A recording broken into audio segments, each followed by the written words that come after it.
Why did the United States begin increasing military force in Vietnam in 1965 and 1966? What actions did the Army take to counter Viet Cong and North Vietnamese aggression? How was the air mobile concept developed? For answers to these questions and more insights, stay tuned. Welcome to the U.S. Army History and Heritage Podcast, the official podcast of the United States Army Center of Military History. The Center of Military History writes and publishes the Army's official history, manages the U.S. Army Museum Enterprise, and provides historical support throughout the U.S. Army.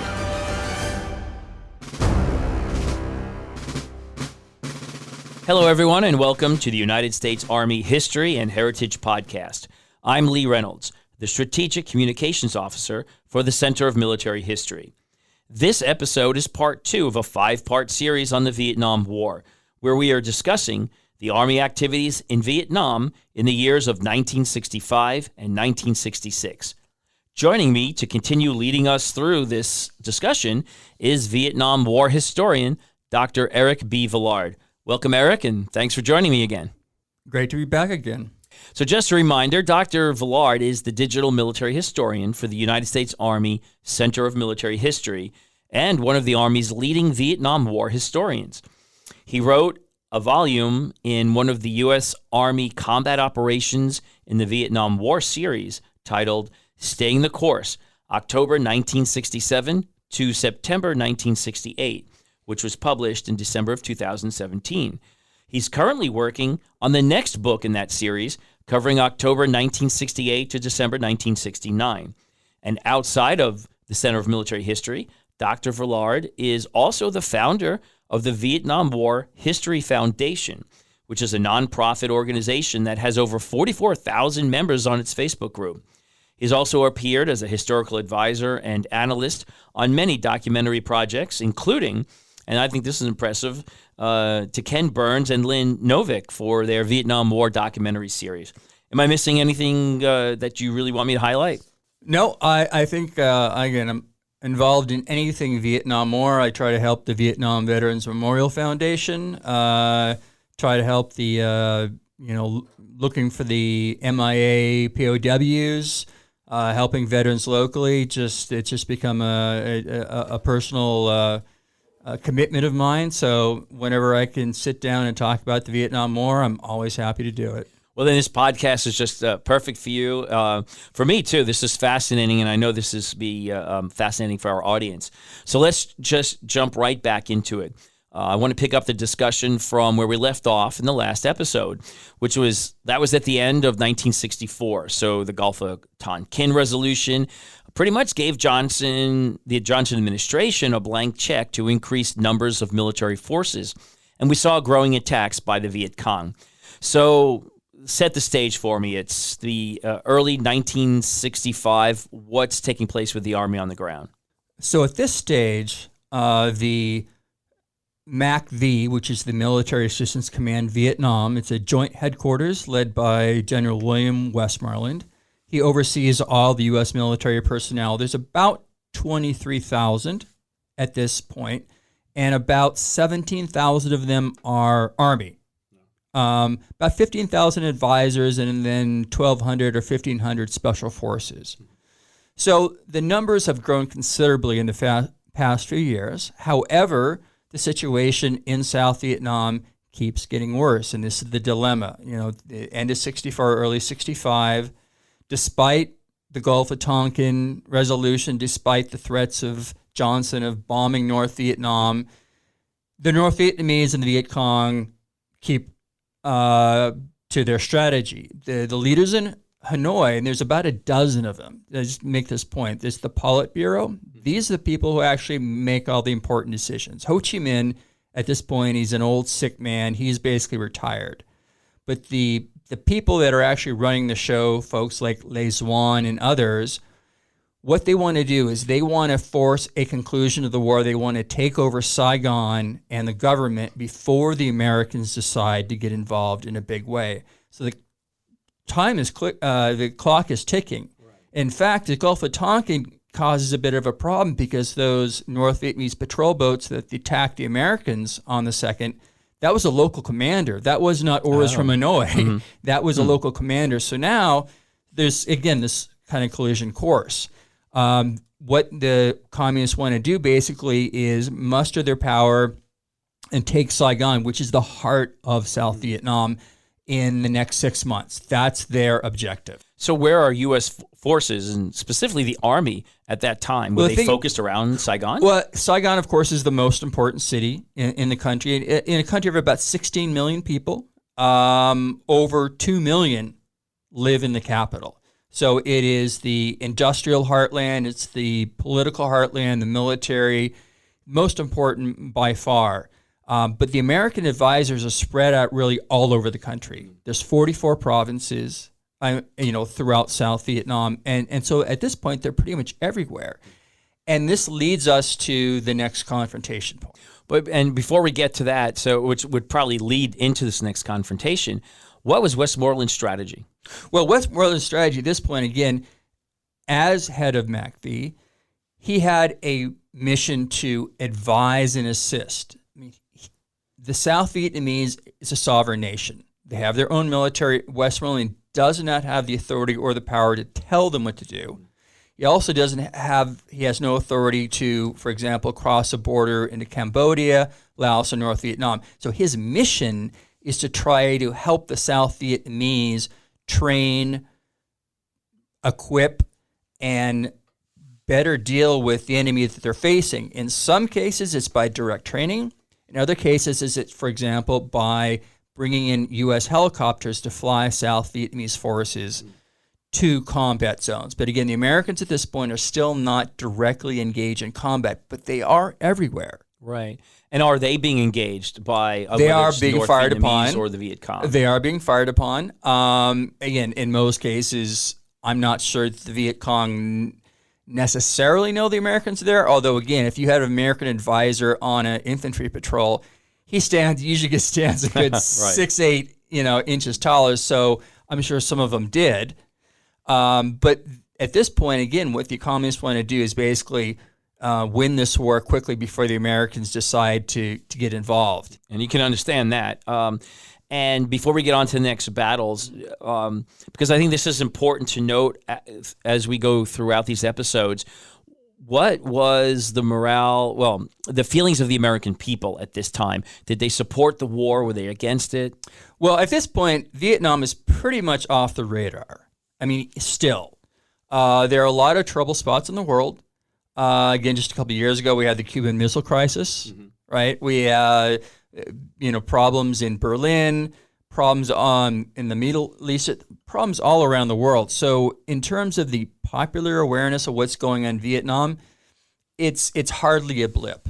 And again, those 23,000 American advisors, these are all basically professional soldiers. And so there doesn't seem to be a lot of public awareness. The one glimmer is on some campuses, some university campuses, there is the beginning of discussions, and in some cases even sit down protests where they say, okay, we're instead of having class today, let's all go in the quad and sit down and talk about this thing because it could get worse. But still, otherwise, no, almost off the radar. So now back in Vietnam, how's the Army getting more involved? What are the first attacks or battles? Well, the thing that really trips the trigger, so to speak, is an attack on 7 February. Viet Cong troops of 65 launched a sapper and mortar attack against an American airfield. Now, a sapper attack is basically a commando raid. Okay. So there's an American airfield up in the Central Highlands of Vietnam, Camp Holloway, and the Viet Cong attacked this installation where there are a lot of planes and stuff. 8 Americans are killed. Over 120 are wounded, and about 25 planes are damaged or destroyed. So this is a pretty significant attack.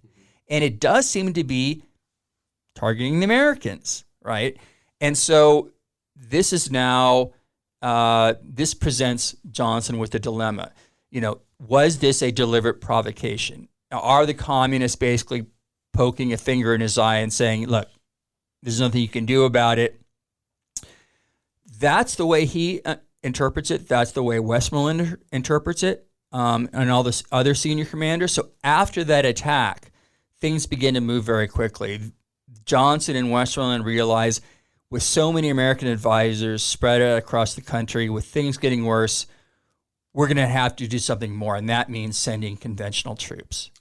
And that's really a fateful moment, March of 1965, where the decision is we are going to send the first U.S. combat troops. And how were those decided? Is it units that they were just ready to deploy, right, or were they units that were specialized in counterinsurgency or jungle warfare? Well, at the time, there were certain units that were designated as sort of the ready reserve for a particular area of the world. Okay. So in the Pacific, like the Marines, their 9th Marine Regiment had, the capability was already well prepared, and so it was in a good position. And Marines have base on Okinawa, which is not that far away, right? So they could land, and indeed they do. They land at Da Nang, which is the next biggest city. It's up in the northern part of the country, and there's a big jet airfield. At this point, there's only really 3 jet airfields in all of South Vietnam. One in Saigon, one in Da Nang, and another one close to Saigon. So you land those Marines at the airport because you don't want more American planes destroyed. Right, of course. And then you send an American unit. This is the 173rd Airborne Brigade. So this is the Army. This is the first Army right? Unit. A paratrooper brigade. And again, where did they come from? Well, the 173rd is at this point is designated as a Pacific Theater Reserve. They're the fire brigade. Like if something happens, you send these folks first. So they are prepared. They have a distinguished history going back, to World War II.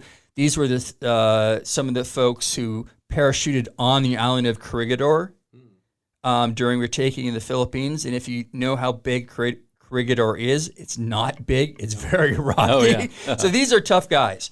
So you send in the 173rd, and they go protect the other big airfield, which is Bien Hoa near Saigon. So that's the first decision, is send these 2 units in. And again, initially it's protection of planes, but very quickly, General Westmoreland realizes that you can't just sit around on an air base, which are big in the first place, and protect them. You need to go out and actually start doing missions in the area. And what was the focus of the missions? Were they search and destroy? Well, the search and destroy, yes. There's a number of military terms for the different operations, but search and destroy or reconnaissance and force would be the most accurate descriptions. Mm-hmm. In other words, is it like a show of force too? Hey, we're here. You guys better leave. It is. You are kind of announcing yourself to the neighborhood. Mm-hmm. You're saying, look, we're here. We're prepared. We're ready to tangle. So think twice about attacking us unless you're really prepared for the consequences. And what were the numbers? So the 173rd goes from the Army. We've got Marines. Initially pretty how quickly small, did other units deploy? Because a brigade size is around 3,000 to 4,000 soldiers, right? And a Marine regiment, it's similar. So we're talking pretty small initially. But, and here's the key, as he sends these 2 units, Johnson also begins bombing North Vietnam. All right. Is this part of Rolling Thunder? Operation Rolling Thunder. Can you describe what that is? Rolling Thunder is a bombing campaign against North Vietnam that's carried out by either U.S. Navy aircraft on aircraft carriers in the Gulf of Tonkin, or in the South China Sea, I should say, and U.S. Air Force aircraft, mostly based in Thailand, which is an ally of ours. Mm-hmm. But again, the Marines, they have this air base at Da Nang. They can fly some of those missions. So it is designed to ratchet pressure up on North Vietnam. It is controlled by the White House. It's not controlled by Westmoreland. Right. This is a sort of a diplomatic thing that's going on. But you need to have enough soldiers to protect the plains. So by the midsummer, Westmoreland says, look, I need more. I need 34 more combat battalions. So Johnson agrees to do this. So by the end of summer, there are, approaching 180,000 U.S. troops now headed towards South Vietnam. Wow. And are they all coming from continental U.S. or are they coming from Hawaii or Japan? Where are they coming from? A variety of places. There's some elements like the 25th Infantry Division, which is based in Hawaii. They send a brigade. The 1st Cavalry Division begins to deploy. Interesting story there. It used to be the 11th Airborne Division in World War II. We are now reactivating the 11th Airborne. But in the early 60s, they took that division, put it down at Fort Benning, and began experimenting with helicopters. So by 65, they converted this unit. It is now the first of its kind, a whole division based around helicopters, over 450 helicopters. And is this when the term air mobile first air came up? mobility, when they're experimenting with this concept. Again, initially this was designed to fight the Soviets in Europe. Originally that was the concept. But now you have this war in Southeast Asia, perfect opportunity to employ them. Let's see how they do. So you send the 1st Air Cavalry Division, you send some other units, but these are generally the most ready units that are ready to go. And now, how are our weapons? Is the M16 now introduced? The M16, some units, for example, the 1st Cavalry Division, which we expect to see a lot of fighting, does go over with the early model M16. Other units, like the 1st Infantry Division, mostly deploys with the older M14, which is heavier, fires a heavier bullet. It's more accurate, but those few extra pounds can really add up, and you can't carry as much ammo. So the M16 is a lighter weapon designed for this new combat environment. And yes, the 1st Cav are carrying these new M16s. So then between the spring and early fall of 65, before we get into the Central Highlands, are there any significant battles that take place now that we have so many more troops on the ground? It's a gradual thing, like the 173rd Airborne Brigades. They have nicknames, the Sky Soldiers, and they go to the area around Saigon. So they actually do begin some operations north of Saigon in some of these big jungle areas where the communists have their base camps. And some of their first operations, they begin working with the Australians. Because the Australians, very early on, they send several battalions, what ends up being kind of a brigade.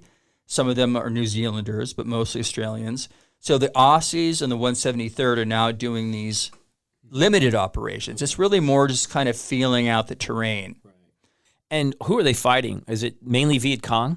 It's a mix. In places like 3 Corps, which is the area around Saigon, you have it all. You have the local guerrilla, you have the district level Viet Cong guy who has a little bit of training, maybe still using a weapon from World War II, but you also have those hardcore Viet Cong, in some cases North Vietnamese soldiers who are armed with the best Soviet and Chinese weapons. So it kind of depends on who you run into. Right, and because I know as we get into the Central Highlands and then Nha Drang, right. My understanding is that's the first time where the North Vietnamese Army and the U.S. Army really came head-to-head. Right, that's the first big toe-to-toe clash. I think this 173rd, they do have skirmishes with some of these more experienced, Viet Cong troops, but it's not really a big knockdown, drag-out battle. That doesn't happen until the fall in the Central Highlands. Right. So let's talk about let's pivot over then because we talked briefly about air mobility, and this is going to play a significant role because they you said 1st Cav? First 7th Cav. 1st Cavalry Division is the official title. Sometimes you'll see it in parentheses. It'll say Air Mobile. There was a 1st Cavalry Division back in the day that actually used horses. Mm-hmm. But yes, this is the 1st Cavalry Division Air Mobile. Well, as I think pointed out, in the film We Were Soldiers that covers this, that we're replacing horses with these new helicopters. Right. Of course, they're the UH-1 Hueys. Right. That is the workhorse, and that's critical because it is a newer kind of helicopter with a turbine engine, which is more powerful than the old piston ones. The ones in Korea, and even a lot of the ones the Marines are using. And poor Marines, they often get these hand-me-downs, right? Right. But the Huey is a real workhorse, very versatile. You can carry up to 8 soldiers. It can be a gunship. It can be a medical evacuation. It can be a lot of things.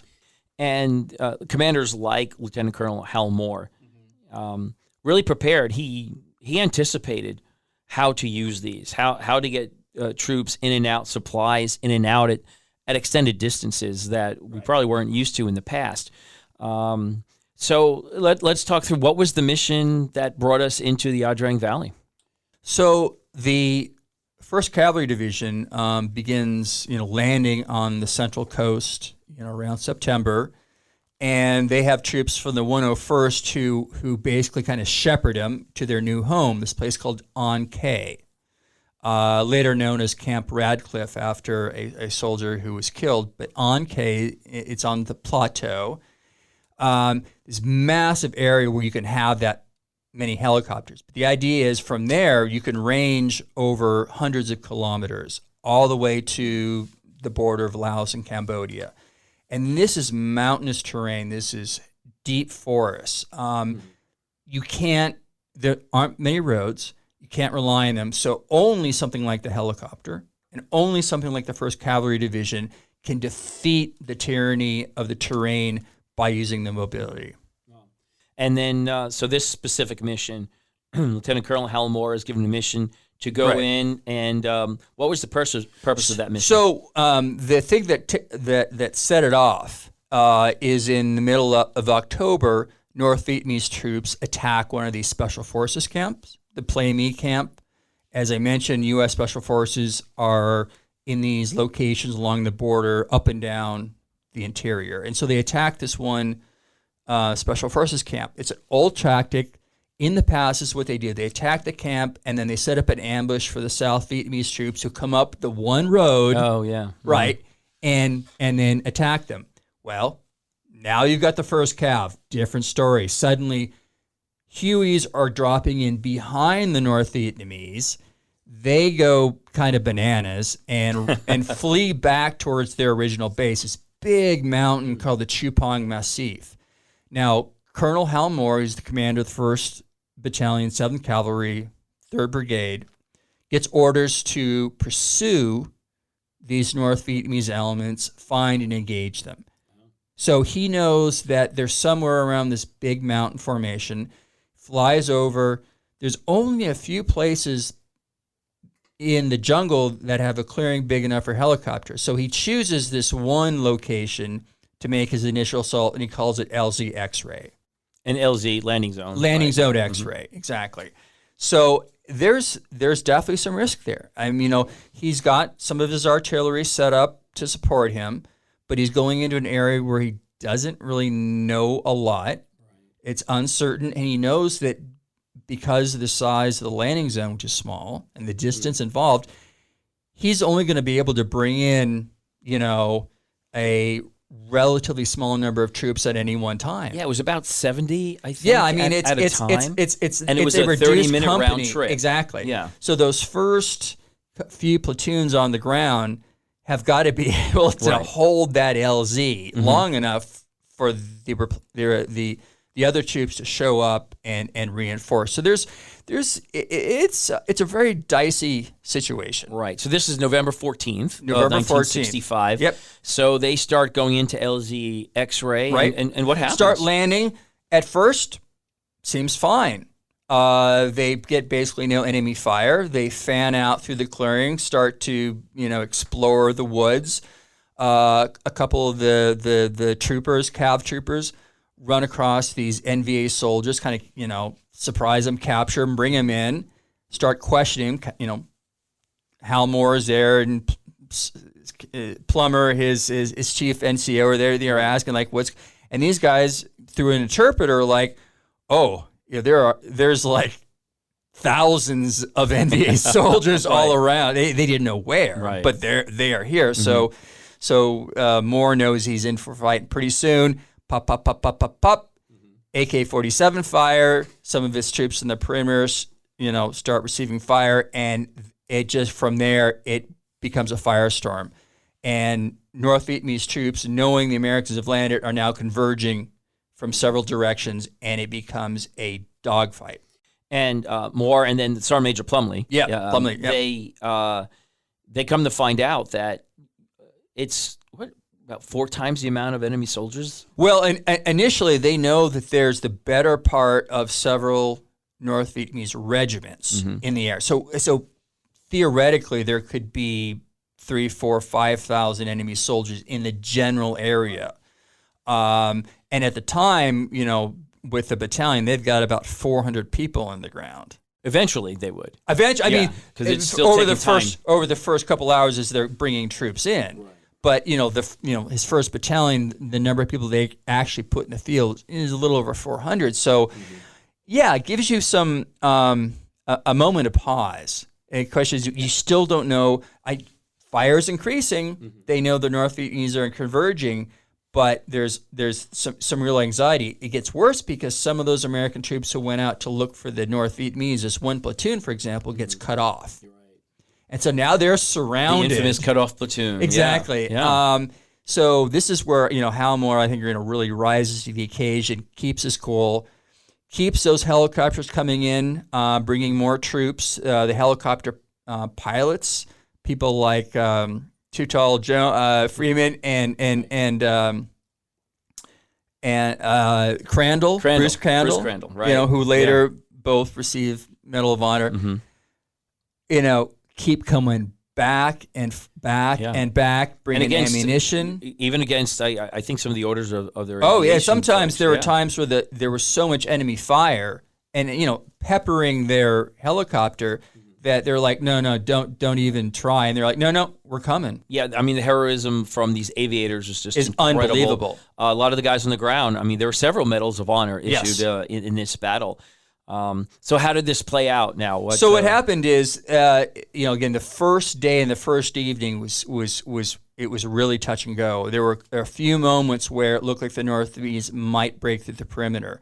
And this is where, Hal Moore really had to use all of his wits to grab a few people he could find as reserves and then send them to the right place at the right time. Managed to hold off. As many of you know, he's joined, early in the battle by a UPI, a journalist, reporter. Right? Joe Galloway, right? Young guy's like, hey, I want to go where the action is. Oh, sure you do. Yep, I do. So he's there observing this stuff. Very, very, unsettled night, a lot of skirmishing. The next day, the 15th, that's really when the enemy tries to overrun the landing zone. And it is just, again, it's an absolute dogfight. Moore brings in some more troops from a sister battalion. Finally, in the 16th, the enemy breaks contact. But, I mean, it was... But we got to talk about the role of artillery here as well, and the air power that they were because it wasn't just an infantry fight. Hal Moore, as a part of doctrine, Air Mobile Doctrine, is on the radio. In fact, that's mostly what he's doing. Like, for example, if you happen to see his helmet, which is at the... Is that one of our museums? The Infantry Museum at Benning. It's on display. You will notice that he's, the cover, the fabric on one side is worn away. That's because that's where he's always sticking his phone, his headset. Right. He's always pushing it. So he's on the phone. He's calling in airstrikes from jet aircraft, from propeller planes, from helicopter gunships, helping to coordinate all this. At one point, things are so bad they call it Broken Arrow. And when you want to explain what that is. And Broken Arrow is basically fire of alarm fire. Everyone drop everything if you're in the air and come help. So they just are stacking up support planes.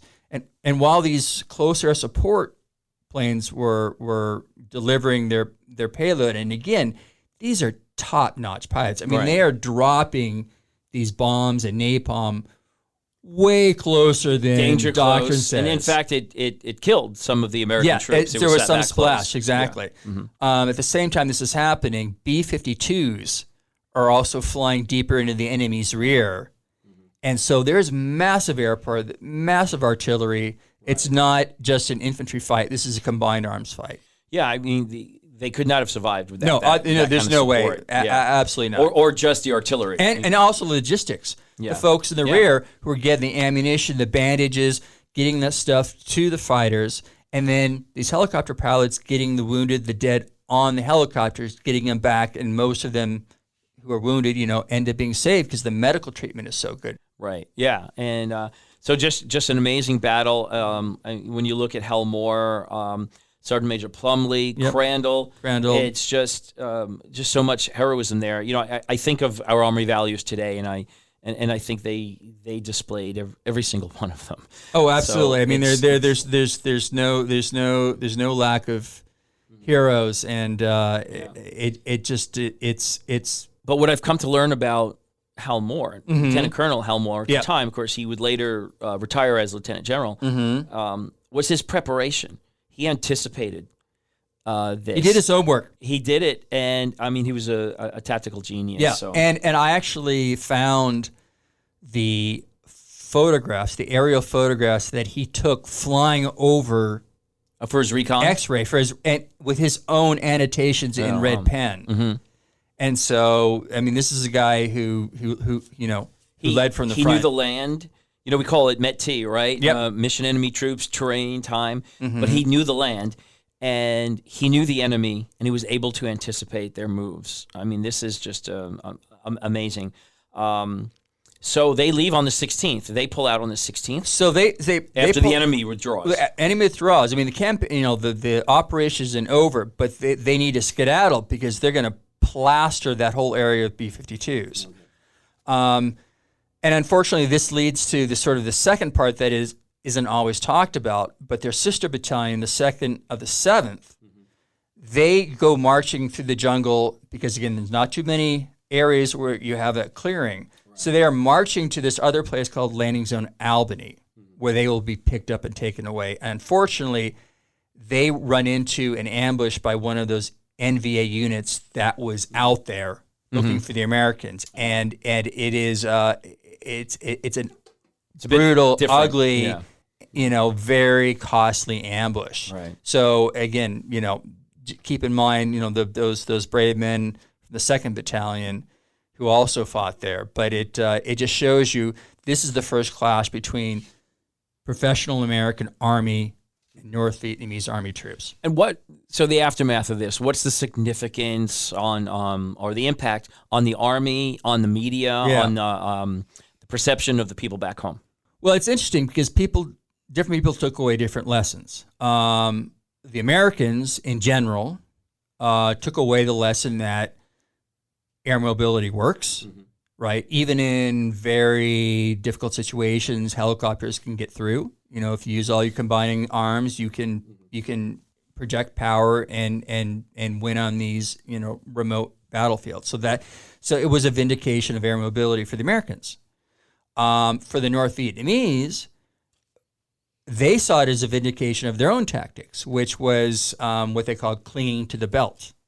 So in order to compensate for the fact that the North Vietnamese and Viet Cong did not have an air force, and even though their artillery was nowhere as good, they compensated by getting as close to the American positions as possible, so that when the Americans fired the artillery, dropped bombs, there was always a danger of hitting the Americans. And so the North Vietnamese, even though they sustained far more casualties, they came away feeling, yes, we do have the ability to fight the Americans.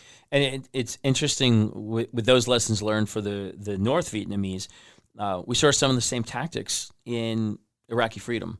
Absolutely. In OEF, because they didn't have the air power as well, and so they would do something similar. And these are timeless lessons. I mean, the fact is, if you don't have the advantages of mobility or sensors or firepower, you use what you have. And those things are digging tunnels and foxholes and concealment, or getting as close to your opponent as possible to negate those advantages. And yeah, absolutely. So now after Yadrang, there's more deployments coming in. Sure. And, that's one of the real big fights. Yeah. But by this point, early '66, floodgates are open. So American troops are arriving about as quickly as we can get them over there. And again, should be pointed out that South Vietnam at this point is still a pretty undeveloped country. Okay. Like I said, there's only 3 airfields even capable of having jet aircraft. There's only a couple ports that have deep water ports. So there's a lot of infrastructure you need to support an American army. So what the Americans are doing is putting in troops, combat troops, as fast as they can, but they're also shoving in a massive amount of combat support and service support troops. So engineers and truck drivers and clerks and all the other things you need to sustain an army. So every time a combat unit would go to a new area, they'd be followed by their own sort of army building these big American bases at key locations. And so this is really sort of the story of 66. It's the buildup. Okay. And where 66, by the end of 66, you have multiple American divisions in what we would call 3 Corps and 2 Corps, so the middle half of South Vietnam. At this point, there's still only advisors in the Mekong Delta in the far south, and in I Corps up north, that's still Marine land. So the Marines got their own thing going up there. So the Army sort of has a stuff in the middle, and the soldier, the MAC-V, by the end of 66, it is headed towards 400,000. Oh wow! So they are going at That's a fast couple 100,000 in a short So you're talking, time. 1st Infantry Division, 25th Infantry Division, 4th Infantry Division, 199th Infantry Brigade, 196th Infantry Brigade, 101st, 1st Cavalry Division, all these big units. Right. And the thing is, it should be, pointed out that, Westmoreland, isn't the king of the world, right? I mean, he is the head of MAC-V, a joint command, so he ultimately is calling the shots in South Vietnam for the American personnel. But of course, he has a whole staff of advisors, right? He also has to work with the South Vietnamese. It's their country. He has to listen to the president, of course, the Joint Chiefs of Staff, of course. He has to respond to his boss, who's Sinkpak, who's the Navy admiral in Hawaii, right? So he can't just do whatever he wants. Right. And so his priorities are, in this period, get those American troops in, build up those bases, create the capacity to start really putting the hurt on the enemy by 1967, because he knows even at this early stage, we won't be there forever. We have no intention of being there forever, but we need to wear down the enemy threat to the point where the South Vietnamese can really start to catch their breath. So that's where his head is at in 1966. And as we get ready to leave this discussion, were there any in that same time frame where we're building our strategy out? But what about the tactics? Are there any updated tactics? Any lessons learned that they're starting to apply and train on? Yes. This is again, by and large, a U.S. Army that had been trained and organized, again, principally to fight the Soviets in Europe. I mean, heavy force versus heavy force. Yeah, I mean, and that would have been most of the training. So going to Southeast Asia in this new environment, they had to make some modifications. They had to learn some lessons. For example, a question they had early on was, do we want to bring tanks? And a lot of people said no. Southeast Asia, swamps and jungles, is not a really good place for them. Turns out, actually, there's a lot of places where you can use them, and they're super effective. So we did, for example, the Army sent several tank battalions, and so we learned that. We also learned early the value of reconnaissance. finding the enemy was at least half the battle, right? And there's lots of ways you can do that. Signal intercepts with all the, the radio listening in, capturing prisoners. But one of the things that the Army really seized on were basically ground patrols. And this is the formation of the LRPs, the long-range reconnaissance patrols. These were volunteers from a division or brigade who volunteered and said, I want to be a part of this special unit that goes on these extended patrols for 5 days, 7 days, or whatever, and skulks around the jungle looking for signs of the enemy. Our job is not to go engage them, but we need to find them. Right, yeah. And so this is where this idea quickly spreads throughout the Army, and they start forming these provisional LRP units. Later on, they would become codified as Rangers. Oh, but this is kind of where the Rangers are brought back in the sense that we know them. But they recognized early on you need these kind of folks. That really brings us towards the end of 1966. And we'll get into 67, 68 in our next discussion, our next podcast. But before we close, it's time for Whoa Trivia. Whoa Trivia. Whoa Trivia. So this is a piece of significant Army trivia that's about this era we're talking about, 65, 66. Something that we hope will wow the audience, or hey, maybe help me on a Jeopardy question. Yeah, help you on a is there Jeopardy. some piece of Army trivia that you can share about this part of the Vietnam War? Well, let me answer this way. At this point in the Vietnam War, commanders, division commanders, corps commanders could usually choose their own operation names. I mean, nowadays it's like Resolute Boldness, and it's all blah, blah. Back then they would call things that had some bearing or meaning for their division. So like the 25th Infantry Division from Hawaii would call operations Mauna Loa or Waikiki or something. Oh, wow. Or you have some divisions like the 1st Infantry Division talk about places from Kansas. Because it's Fort Riley, right? Some of these names is like, that's why. Right. Often the LZs and the fire bases, those were named after wives and girlfriends of the commanders. So if you see a Kate, a Judy, a whatever, that's where those names come from. All right. Well, good. Well, great. Well, thank you so much, Eric, for all of your discussion and insights today about the Vietnam War, and specifically in 1965, 1966.